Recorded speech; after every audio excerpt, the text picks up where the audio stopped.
Well, hello and welcome to the August 7th, 2022 online sermon from Christian Fellowship Church. Christian Fellowship Church is located in Northwest Indiana, specifically Hammond, Indiana, and our contact information is at the end of this video.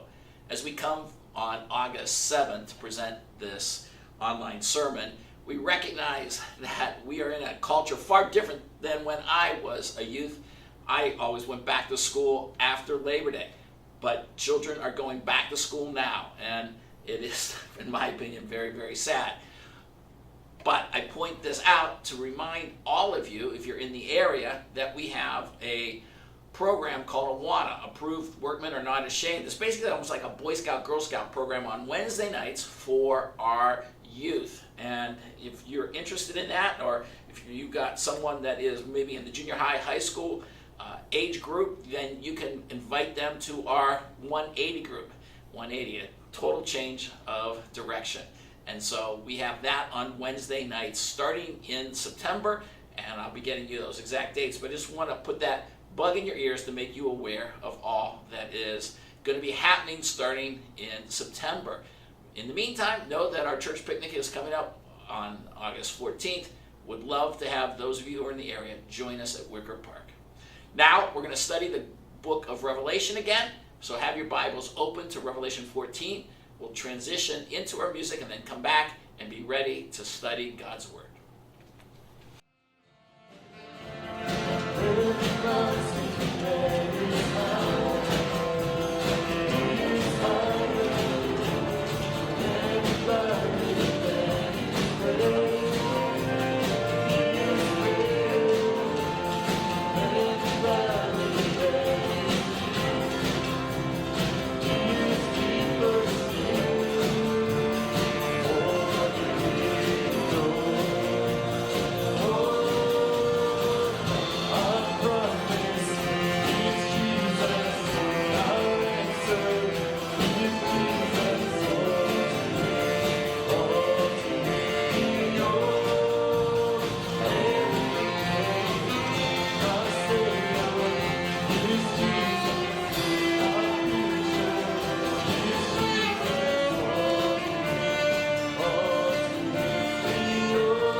chains are gone, I've been set free.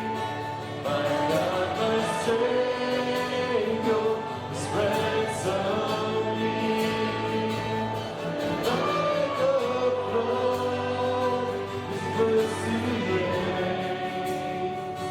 Unending love, amazing grace.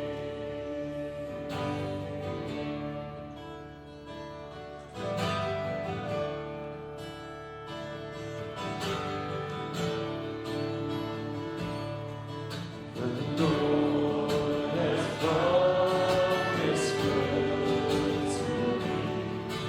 His word my hope secures. He will not shield and ocean break, as long as life endures. My chains are gone, I've been set free. My God, my Savior, has ransomed me.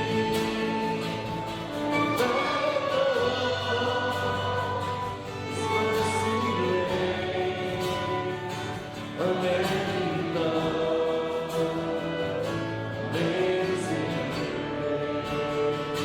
My chains are gone, I've been set free. My God, my Savior, has ransomed me.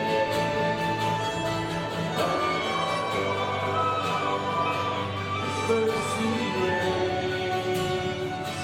Unending love, amazing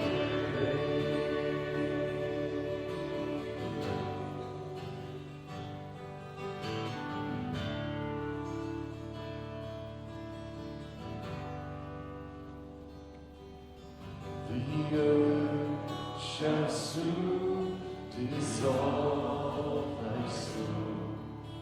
The sun forbear to shine, but God who called me here below will be forever mine.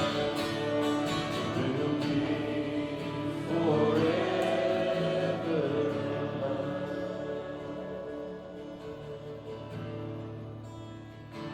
My chains are gone, I've been set free.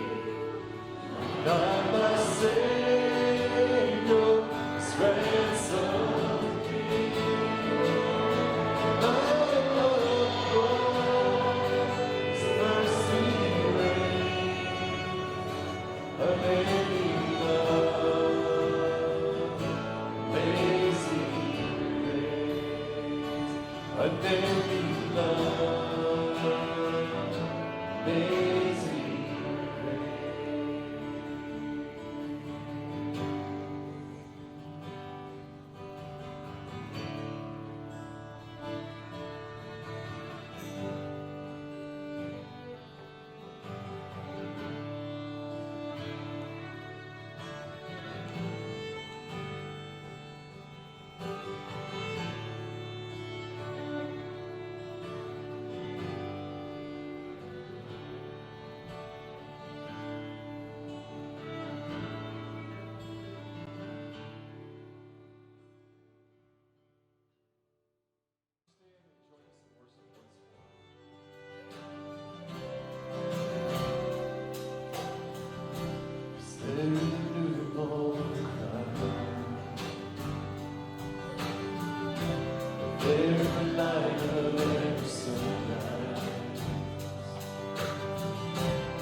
there on the mountain top.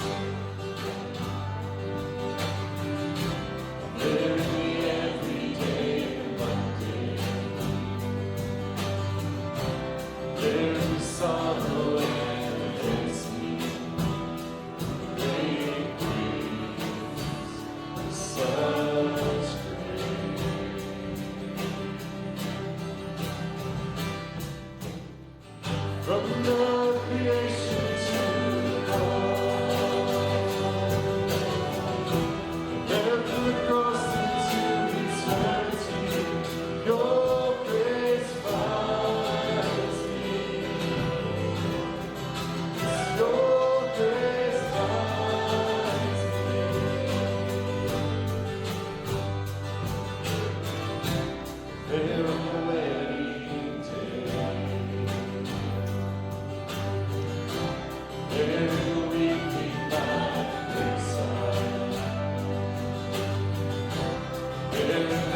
Please open your Bibles to the book of Revelation, Revelation chapter 14 and verse 1, as we come to a new chapter in our study of the book of Revelation.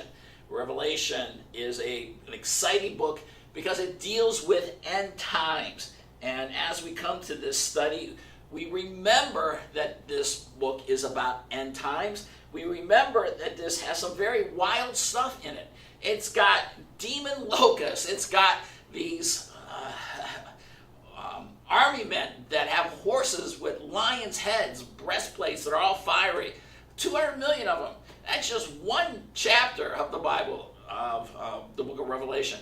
It is an incredible, fantastic, almost surreal picture of just images that are sometimes even too hard to grasp with all that will happen in the final days of mankind, when mankind, basically his rule and reign apart from God, will come to an end, and many people will die because of it.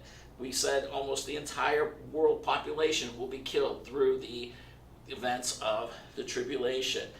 And so what I want to do as we start our study once again of Revelation, I just want to remind you that the book is about the unveiling of Jesus Christ as the ruler of the world, that he is the one that is coming to take back the authority that he rightly should have. And mankind has turned to Satan, and mankind is basically worshiping Satan during the tribulation. Incredible reality. Why anyone would want to worship that one? But the reality is that he is very deceptive, and he's tricked mankind. And yet mankind loves their sin, so I think they go hand in hand with it. And so right at the start, I just remind you, the only way to beat the wiles of Satan is to come to faith in Jesus Christ, to believe the gospel, to believe that Jesus is God and man, who died on the cross, who paid the penalty for your sin. And his resurrection proved that the payment was effective. His resurrection is what you must hope in, and by faith alone. The Bible is very clear that unless a person has faith in Jesus Christ, they don't go into heaven. Unless they are born again through their faith relationship, they won't go into heaven. So let alone understand what is going on in the world. And so to be protected in our day and age, when we look at the fact that there are spiritual battles even around us today, we are not in the tribulation, but we recognize that we're in a spiritual battle according to Ephesians chapter 6, that we know that the only way to combat it is through the power of Jesus Christ. And so right at the start, I just exhort you, please have a relationship with Jesus. As the Apostle Paul says, I beg you to be reconciled to him. Well, as we come back to this book of Revelation, we understand it's an unveiling of Jesus Christ. That is a very simple truth, right? That's what the book is, the revelation of Jesus Christ, the unveiling of Jesus Christ. And yet there's a lot of details, right? There's 21, 22 chapters in Revelation, and one key detail is how bad the second half of the tribulation will be. And that's where our focus has been lately, because we're in a section of Revelation, chapters 12, 13, and 14 are all one unit of thought that are dealing with events in the second half. And the reason we are looking at 12, 13, and 14 is because it's very clear that John is writing sort of a story of how Satan has been trying to wipe out God's plan. And when we went through the 12th and 13th chapter, we began to see the beginning of this story. And as we come to chapter 14, we're going to come to the end of it, right? And so I believe that when you come to chapter 11, 12, all the way through chapter 19, 20, you're dealing with, chapter 19 at least, you're dealing with the second half of the tribulation. And ever since John got the little book in chapter 10, that's where the focus has been. And I would say it's clear from chapters 11 on that you're dealing with the second half of the tribulation. But I would also say that chapters 8 and 9 deal with the second half, the trumpet judgments. But it's not as clear in those chapters until you really come to these chapters 11 through 19, that you become crystal clear that the trumpet judgments, I believe, are in the second half of the tribulation, where billions are dying. Wherever in the seal judgments, 1/4 of the world dies. In the trumpet judgments, 1/3 of the world dies. And then when you come to the bowl judgments, every unbeliever will die. And that is horrific. And so what John is doing is he's telling us about these events. He's laying out this story, and I said that there are 10 main characters, and I'm sure some of you are tired of hearing it, but the reality of it is you've got to understand he's telling this story that began in chapter 12 with the woman clothed with the sun. So if you look over at chapter 12, verse 1, it's a great sign appeared in heaven, a woman clothed with the sun, and that was Israel. And then we went in to see a red dragon with 7 heads and 10 horns, and that was Satan. And Satan wanted to kill her child. That is in verses 5 and 6. She gave birth to a son, a male child, who was to rule all the nations with a rod, and her child was cut up to God in his throne. A very summary way to deal with the death and resurrection of Jesus and his eventual ascension. That's what that is talking about. But the idea was that Satan tried to destroy that son. And so we have the fact that out of this, there comes a war. In verses 7 to 12, there's a war in heaven, and Michael and his angels were waging war with the dragon, and it's very clear that the dragon is Satan, according to verse 9.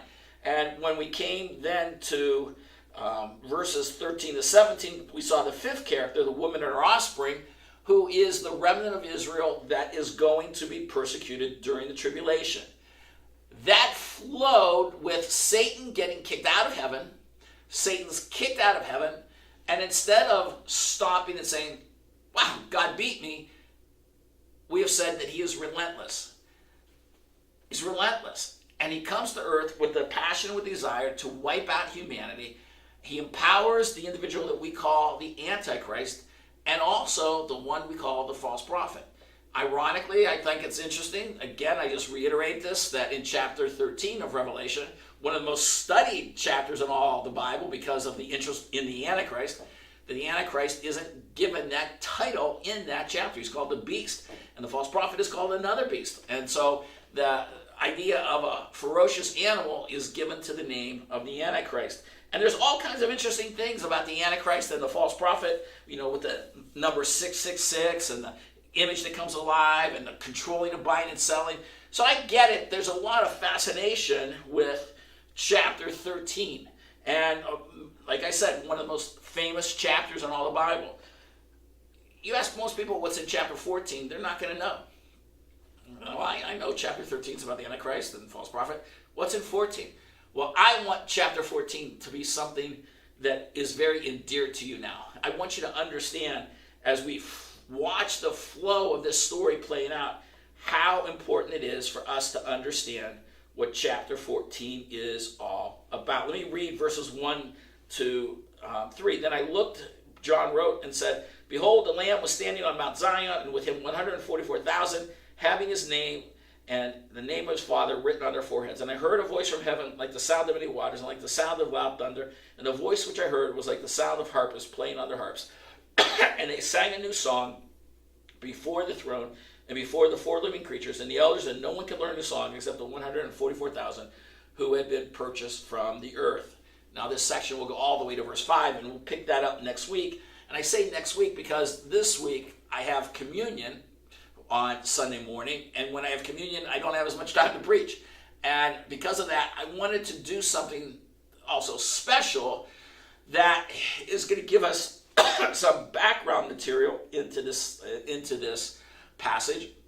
And I want to do a little side study that sort of will take you down a bunny trail. I got it, and I'm going to show an image on Sunday of a bunny trail. A bunny trail is not the main trail. I get that. I understand that. And so I'm telling you guys right up front, even in this study, we're going to do a little bunny trail today, because I want this bunny trail to take us down a path that will help enhance our understanding of Revelation 14. Our main trail is studying the book of Revelation. But by taking this bunny trail, not only do I know that you'll understand Revelation better, but I'm hoping all of you will be able to study your Bible better for yourself and then how to teach it. And I think if you're someone that is a teacher, this study is very critical for you because it will help you in your teaching. So I hope I've piqued your interest. But first, let's go back into Revelation. We come to chapters 12 to 14. The author is trying to tell us how Israel's been wiped out, and I've made that really, really clear. And so as we came to this chapter, I read verses 1 to 3, and I've read about the 144,000. I've read about the 144,000, and you say, wait a second, haven't we already studied the 144,000? And I say, absolutely yes. Yes, we have. Back in chapter 7, if you'll turn there, in chapter 7, in what is, remember, the first of 4 interludes that are in the book of Revelation. In Revelation chapter 7, verse 4, we saw that there was this quiet between the 6th seal and the 7th seal, which would kick off the trumpet judgments. And we saw in verse 4 where John writes, and I heard the number of those who were sealed, 144,000, sealed from every tribe of the sons of Israel. And this was one of the most critical passages in all the book of Revelation. Why? Because this is a passage that reiterated the importance of the grammatical historical method of interpretation, meaning that we use normal reading principles to understand what John is writing. We don't look at this as just, oh, this is apocalyptic literature, and that we have to get a new way of reading this. We just read this, and when it says there was 144,000, we believe that number is literal. And when we talk about they're the sons of Israel, we believe they're Jews. And I would encourage you, if you haven't been a part of our study, go back, find either a podcast or the video on that. And I do name names of prominent pastors across the country that look at that passage and say, that's Israel, isn't the Jewish people? That's all the saved people of all time.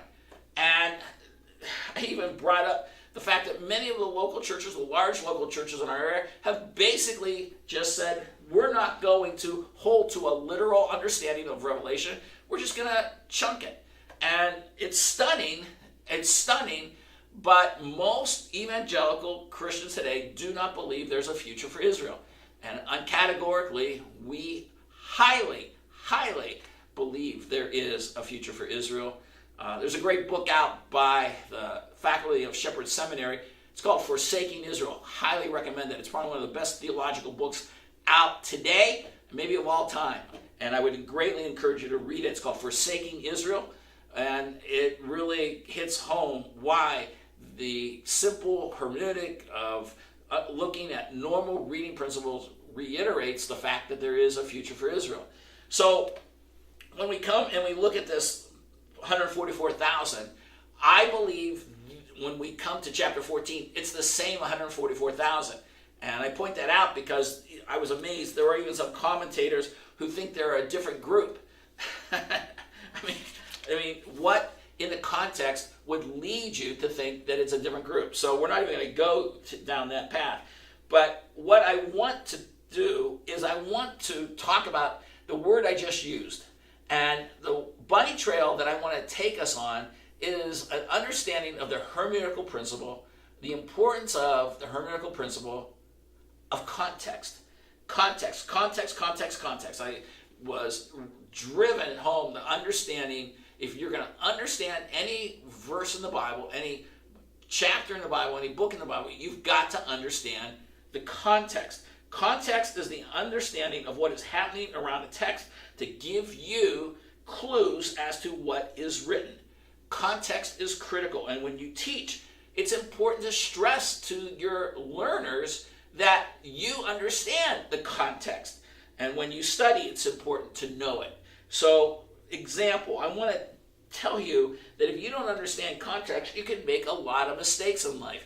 And here's just a great example. Listen to how important context is. Suppose a husband and wife are together, and you're there, and you hear the wife say this: "I'm out, I'm done playing games with you, I'm leaving." Now, in some contexts, that could mean the marriage is over. But you find out that they've just been playing some board game for the last 4 hours, and she's just finished, and she's going up to bed. She's done playing games. You see, context matters. And it's important that you realize what context is being described. In another context, that could have meant their marriage is over, and that would have been a very dour situation to be in that room when that went down. So context means everything. And in studying the Bible, it really boils down to two simple ways of understanding context. We call it far and near, but then there are different ranges of it. Let me just give you 3 examples. First of all, let's talk about the far context. The far context is when you're looking at a passage of Scripture, what is the big picture? And the big picture, it could be either the big picture of the Bible or the big picture of a book. So, for example, turn back in your Bibles to the book of John, the Gospel of John, chapter 20. Gospel of John, chapter 20. And a great example, when you're teaching, if you are teaching the Gospel of John, it's very important to always stress the big picture. How this book has a far context, basically the theme, the big picture of proving that Jesus is God. Look at verse 20 of chapter 20, verse 30. Chapter 20, verse 30. It says, "Therefore many other signs Jesus also performed in the presence of his disciples, which are not written in this book." And then verse 31. "But these have been written so that you may believe that Jesus is the Christ, the Son of God, and that believing you may have life in his name." So this book is given here a theme verse, and we don't just arbitrarily assign a verse and say, we like that. When you study all the aspects of this book, you see that everything is fitting and designed pointing to this very purpose. And the far context of the Gospel of John is that it is a book about proving that Jesus is God. Now, this is where you start to learn every book of the Bible has a theme. Every one of the Gospels, like Matthew, emphasizes that Jesus is the King of the Jews, and Mark deals with a servant attitude. Luke deals with his humanity. And every one of those are designed with a different purpose. But getting back to the Gospel of John, so if I'm teaching the Gospel of John, I want to emphasize how there are 21 chapters. The first 12 chapters deal with miracles that prove Jesus is God. And then chapters 13 to 21 deals with the sacrifice that gives life. And so basically you'll see 7 miracles in chapters 1 through 12 that show Jesus is God. And it all fits with this theme of the big context. And so when you're talking about how Jesus turns water into wine, you can say, well, this fits with how he is the Son of God. and how he was proving he was God. And then if you're dealing with the raising of Lazarus in chapter 11, and you see how he is basically proving that he has power over life.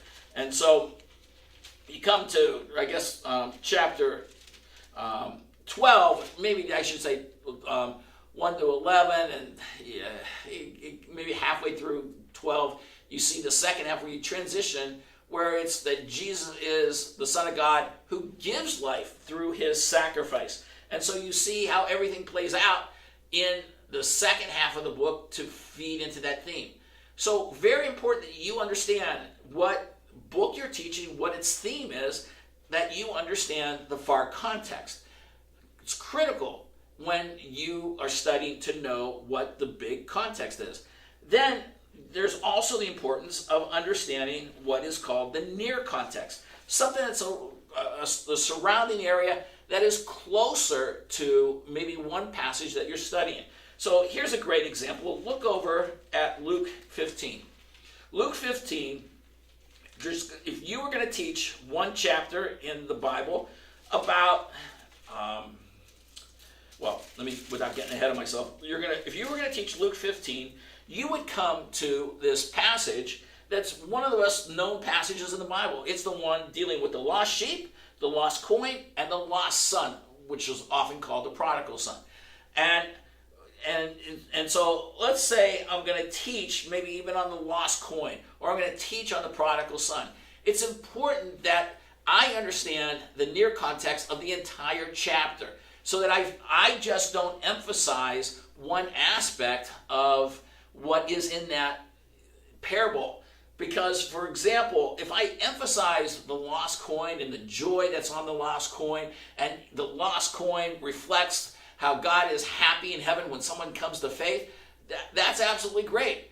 But the context, the near context, really begins in chapter 15, verse 1, when we saw that the tax collectors and the sinners were coming near to him to listen to them, but both the Pharisees and the scribes began to grumble, saying, "This man receives sinners and eats with them." And the point of all three parables is God has joy compared to you lousy false teachers.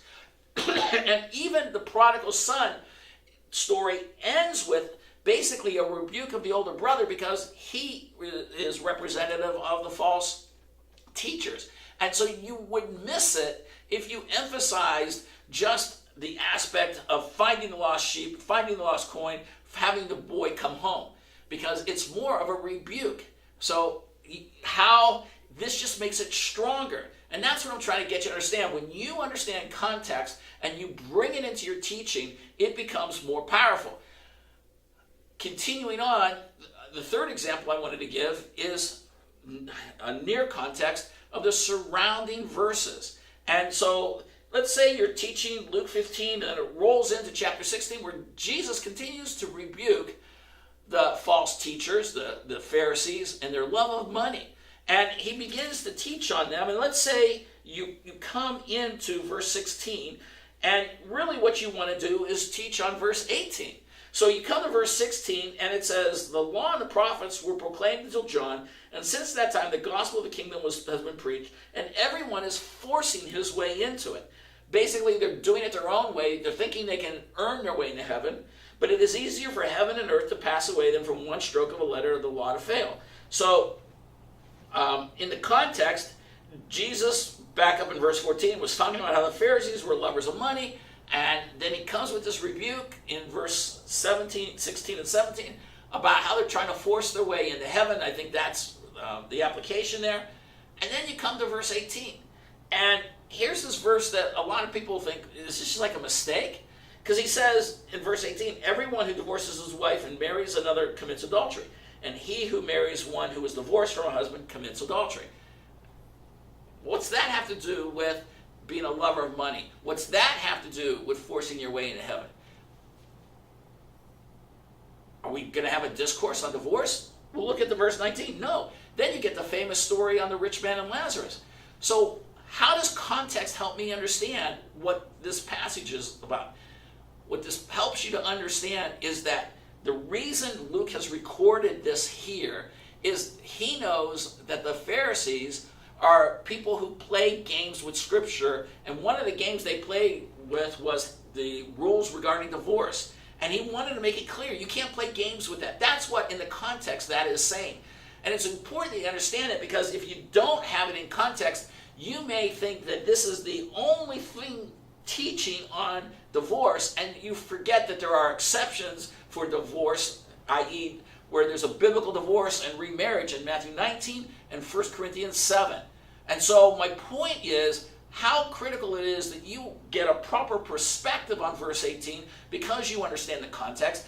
Then it shows you that you don't elevate this to be the overarching verse that drives the interpretation of the divorce remarriage question, when in actuality it's being more used as an illustration to prove the point of how the Pharisees play games with the Word of God. So with all that said, you say, well, Mike, thanks for teaching me about context. Thanks for playing this out. How does this help me understand? How does this help me understand the idea of what's happening in Revelation 14? Well, I'd like you to turn back there. And the reason I want you to understand this is because, as my professor said, context, context, context. And what are we seeing in the book of Revelation? Well, the big context picture is what? Well, the book of Revelation is about the unveiling of Jesus Christ. I alluded to that earlier. The unveiling of Jesus Christ. It's how he's coming to rule and reign. The near context, what's been happening in the previous chapters? Well, we've seen Satan on a rampage, and we've seen the Antichrist and his false prophet take control of the world. And everything looks bleak. Everything looks like it is at a loss. It looks like everything is gone. And so, in the near context, what do we begin to see? Well, look at verse 1 of 14. I looked, and behold, the Lamb was standing on Mount Zion. See, what I want you to understand, and our eighth character is the 144,000. You know, it's a group character, the 144,000. But what does it represent? And what it represents is victory. And you read verses 1 through 5, and we're going to get into this more next week. Nowhere in this text is the word victory. But you have to understand the placement here is conveying just that. Where everything looked lost, and you ended up reading chapter 13, that this Antichrist and his false prophet are controlling all buying and selling, you flow into this 14th chapter, and yes, it doesn't have the fascination of a mark and the number 666, but what it does, and I wanted to bring tears to your eyes, is that it's a poignant point that God wins. Jesus wins. The 144,000 are Jews who are literal Jews who make it to the end. How do I know we're talking about the end? Because look, where are they standing? They're standing on Mount Zion and the Lamb. And we've already proven in other passages that the Lamb is Jesus Christ. Jesus Christ, when he comes to the Mount Zion at the end of the tribulation, he's had victory. How do I know that?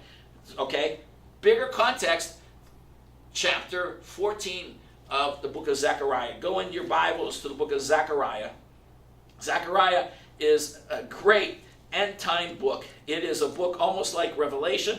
Doesn't get to play because it's a book full of imagery, again, like Revelation. And sometimes people don't like to put the effort, and so it doesn't get studied. But it is a book which we get a lot of information regarding end times from.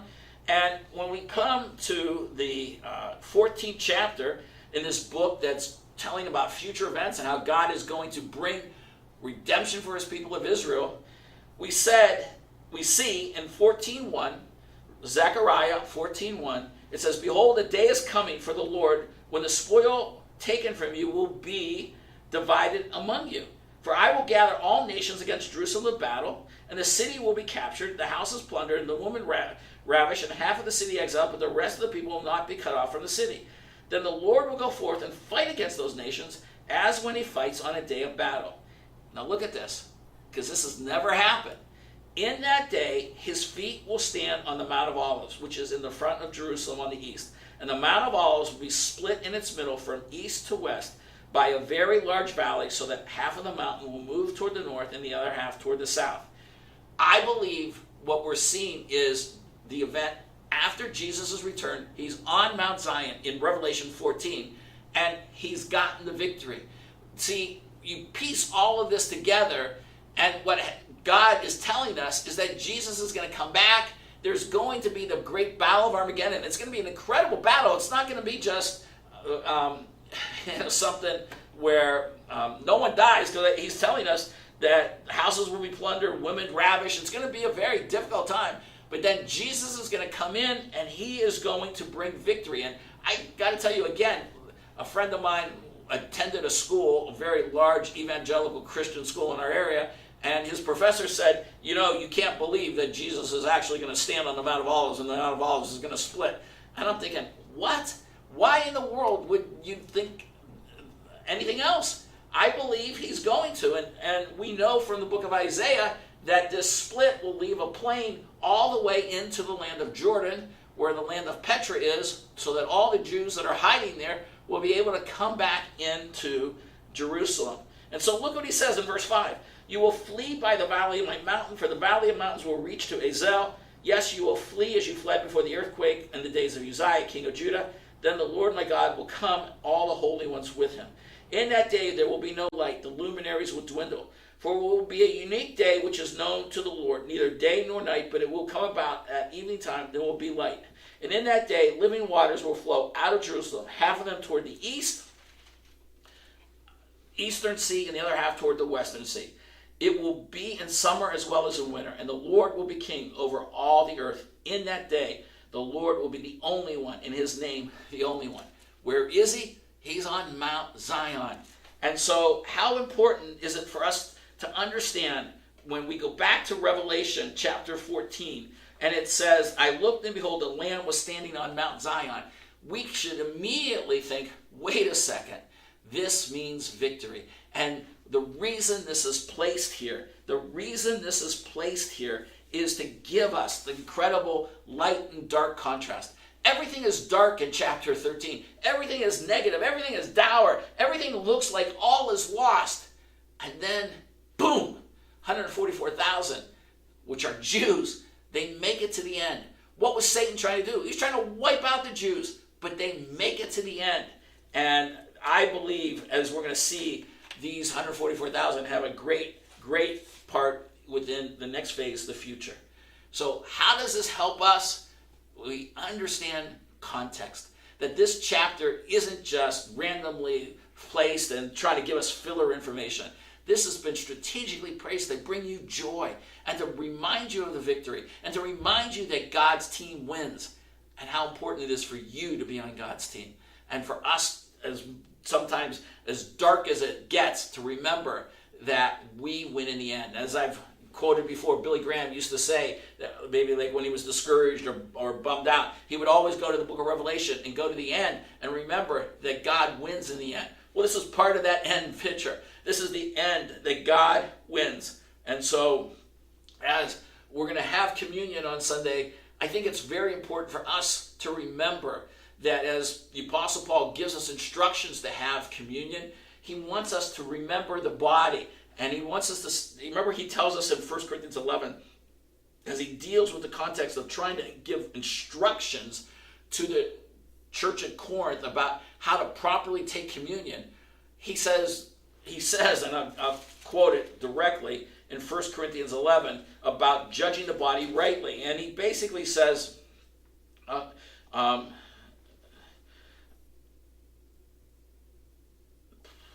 does he say? Verse 27, therefore whoever eats the bread or drinks the cup of the Lord in an unworthy manner shall be guilty of the body and the blood of the Lord. But a man must examine himself, and so doing he is to eat of the bread and drink of the cup. For he who eats and drinks judgment himself, if he does not judge the body rightly. And the body judgment there is not the body of the person taking communion. It's not you taking communion. We said in the context when we did our study on this passage, it's about Jesus. That Jesus is the one that we've got to judge. Jesus is the one that, in the sense of judgment of an assessment, that we remember the reason we're going to heaven is because of Jesus, that Jesus is the one that paid the penalty for us. Sometimes we can look at communion and we can think about the fact that it's an examination of our sin and we can beat ourselves up. But part of what communion is a reminder of the victory that Jesus bought, the victory that he bought, that he is the reason we're going to heaven. We can look at all our failings, we can look at all our difficulty, but it's important for you to always remember that when Jesus died, in the memorial that communion is, he's the one that paid the penalty for sin. I didn't pay the penalty for sin. You didn't pay the penalty for sin. Jesus did. And it's a great celebration of victory. Just like 1 Corinthians 14 is beginning to tell us, where we should just have incredible joy because it takes us to the end and Jesus is there. The 144,000 are proof that Satan's plan did not work. My hope and my desire is that all of you are with us because you've placed your faith in Jesus. Turn to him if you haven't already. And if you have, be faithful and rejoice because his team wins. So fill in the blank with the sermon notes I always send out. If you're interested in those sermon notes, you can email the church. But the victorious Jewish servants are the ones that are being described. Next week we'll go into the details. Continue to read Revelation, and I hope it blesses you. God bless.